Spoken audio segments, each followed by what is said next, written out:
৪ মাস ধরে বেতন ভাতা পাচ্ছেন না ইসলামিক ফাউন্ডেশনের মসজিদ ভিত্তিক গণশিক্ষা কেন্দ্রের ৮৮,০০০ শিক্ষক কর্মচারী। প্রতি মাসে মাত্র ৫,০০০ টাকা বেতন পান তারা। সেটাও বন্ধ রয়েছে গত জানুয়ারি থেকে।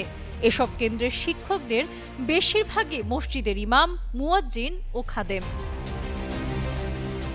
দ্রব্যমূল্যের ঊর্ধ্বগতির এই বাজারে তাই কঠিন হয়ে পড়েছে তাদের জীবনযাপন। বিষয়টি সম্পর্কে ইসলামিক ফাউন্ডেশনের মহাপরিচালক আব্দুল সালাম খান বলেন, এটি খুবই বেদনাদায়ক। বিষয়টি আমরা জানি, প্রকল্পটির অন্তত ৮৮,০০০ শিক্ষক কর্মচারী ৪ মাস ধরে বেতন না পেয়ে অনাহারে অর্ধাহারে জীবনযাপন করছেন। প্রকল্পের মেয়াদ শেষ হওয়ায় এবং ফ্যাসিস্ট কর্মকর্তাদের বদলি করায় দীর্ঘদিন প্রকল্পের গুরুত্বপূর্ণ পদ খালি থাকায় এ অবস্থার সৃষ্টি হয়েছে।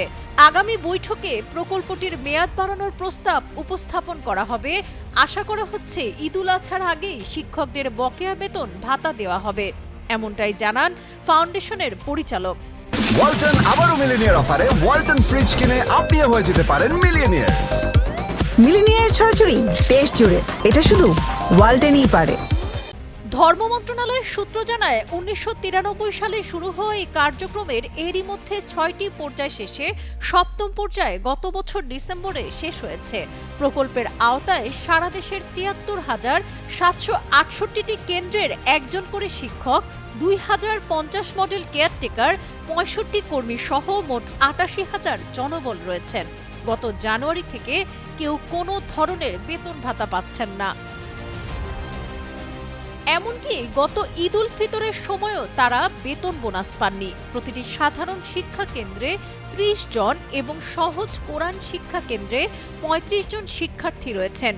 সেই হিসাবে এই প্রকল্পের মাধ্যমে সারা দেশে ১,২১,৫১,০০০ শিক্ষার্থী রয়েছেন।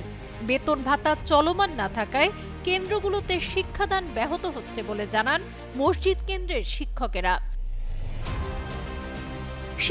জানান, তারা বেশিরভাগই মসজিদের ইমাম, মুয়াজ্জিন ও খাদেম। এই কেন্দ্রের শিক্ষকতার পাশাপাশি বাসায় বাসায় টিউশনি করে কোনো রকমই স্ত্রী সন্তান নিয়ে বেঁচে আছেন।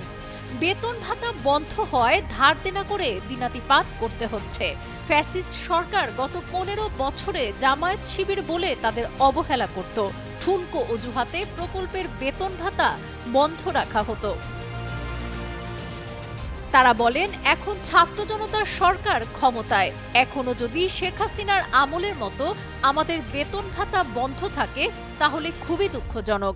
আমরা প্রকল্পটি রাজস্ব খাতে নেওয়ার দাবি জানাই। সাবরিনা কাজী, কালের কণ্ঠ।